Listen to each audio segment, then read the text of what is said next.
នេះផ្លូវដកមកពួកខ្ញុំហើយខាងឆ្វេងនេះគឺមានចរាយន្តមួយនៅខាងមុខក៏មានចរាយន្ត3ទៀតដែរប៉ុន្តែដោយសារចរាយន្តនេះចិត្តបន្ទប់ពួកខ្ញុំជាងអញ្ចឹងពួកខ្ញុំភ័យច្រើនឡើងមកតែខាងហ្នឹងឯងហើយនេះគឺបន្ទប់របស់ខ្ញុំ16/10ហើយទ្វារគឺវាយលេខកូដចូលលេខកូដហ្នឹងគឺ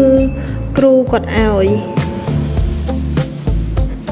ពេលចូលមកដល់បន្ទប់នៅខាងស្ដាំដៃការ៉េនៅខាងស្ដាំដៃគឺកន្លែងរបស់ខ្ញុំខាងលើគឺពួកខ្ញុំនោះមានទិញមុងដាក់វាជា privacy ពួកខ្ញុំមួយគឺគេងទៅយើងចូលខាងហ្នឹងយើងអត់មានណាមើលឃើញទេហើយនេះគឺតុរៀនពួកខ្ញុំក្រែនៅខាងលើតុនៅខាងក្រោមហើយគេឲ្យទូនេះមួយ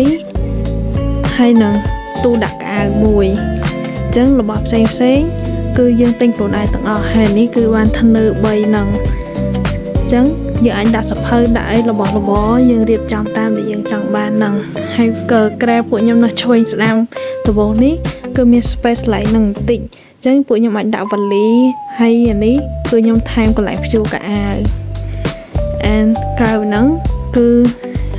30 ធ្លីខ្លួនហើយកដានេះគឺ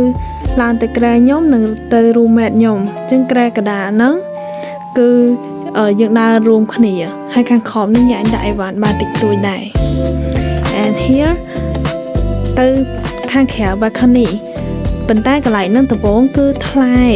តែពួកខ្ញុំយកមកបិទដើម្បីកុំឲ្យនៅខាងក្រៅគេមើលឃើញយើងឧទាហរណ៍ថាយើងដូរអាដូរអីយ៉ាងទៅពួកអ្នកនៅខាងមុខពួកខ្ញុំគឺជនជាតិចិនហើយជាដងប្រុស and here is our balcony នៅខាងឆ្វេងដៃគឺកន្លែងលុបមុខលាងដៃដុសថ្មិញអីចឹងទៅហើយពួកខ្ញុំដាក់តុនេះមួយសម្រាប់ញ៉ាំអាហារហើយដាក់របស់ដូចគ្រឿងទេសអីចឹងបន្ទប់ទឹកគឺគេឲ្យពួកខ្ញុំពីរហ្នឹងគឺដូចគ្នាទាំងអស់មានប្រគុណចំនៅកណ្ដាលដូចគ្នា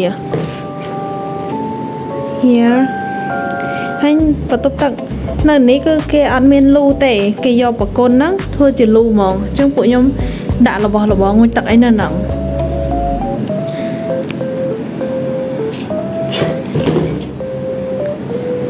បន្ទប់ទឹកនេះក៏ដូចគ្នា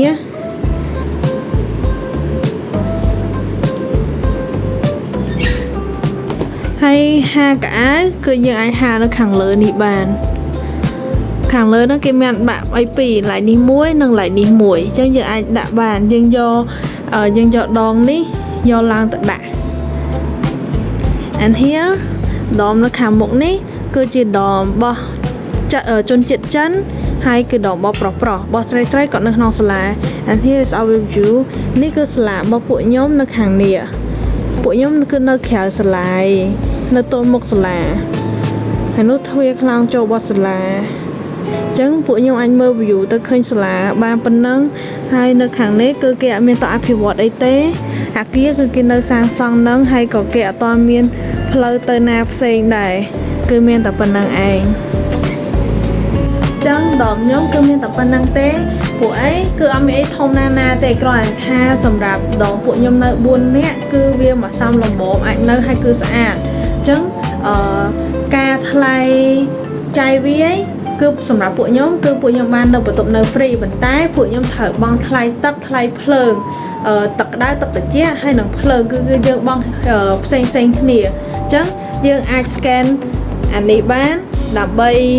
បង់អញ្ចឹងពួកខ្ញុំនឹងបង់ដូច100យួនភ្លើង100យួនទឹក100យួននេះទៅអញ្ចឹងយើងប្រើប្រាស់តាមដំណឹងបើយើងប្រើលើសហ្នឹងយើងបង់បន្ថែមអញ្ចឹងទៅហើយវាអត់សូវថ្លៃមកដែរពួកខ្ញុំបង់100យួនពេលខ្លះក៏បានមួយខែជាងអីតិចតួចដែរអញ្ចឹងវាមកសំលមand សម្រាប់ពួកខ្ញុំមានតែប៉ុណ្្នឹងទេហើយគឺគេឲ្យពួកខ្ញុំសម្អាតតាមបន្ទប់រៀងខ្លួនពេលខ្លះក៏គ្មានគ្រូមកឆែកអីតិចតួចដែរអញ្ចឹងទៅ so ថ្ងៃនេះខ្ញុំ review បន្ទប់ខ្ញុំគឺចប់តែប៉ុណ្្នឹងហើយបើថាមានសំណួរអីឬក៏ចង់ដឹងពីអីដែលហាងកាមេរៀននៅសិក្សាចិនឬក៏ចង់ដឹងថាគេរៀនមិនហើយសាលាមិនអីមិនអាច comment នៅក្នុងវីដេអូខាងក្រោមខ្ញុំនឹងធ្វើវីដេអូឲ្យអ្នកនរគ្នាមើលទៀតបាយ